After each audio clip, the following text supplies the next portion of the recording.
toute la liste des opérations qui sont en cours. Donc, il ne s'agit pas de programmation ou d'études sur la première liste que vous avez. Vous avez les communes de Papeete, de Pir'ad, de Mahina, de Faoné, de Afariti, Papra, Fa'a. Vous voyez qu'on couvre l'ensemble du territoire de Tahiti, particulièrement lorsqu'il s'agit d'habitats groupés, ou d'ailleurs, on vient évidemment pour nous de ne pas oublier les îles, mais surtout de ne pas aller construire ce que l'on construit ici sur l'île de Tahiti, puisque ici, c'est vrai, il peut s'agir parfois de résidences dans des immeubles.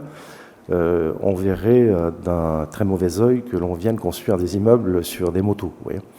Donc, notre politique ici est de permettre l'accession à la propriété des familles qui souvent dans les îles, là je parle des Tuamotu, des Marquises, éventuellement des Australes ou des îles sous le vent, qui ont une capacité contributive très limitée, de par évidemment les ressources de ces familles sont souvent des pêcheurs, des agriculteurs, des artisans.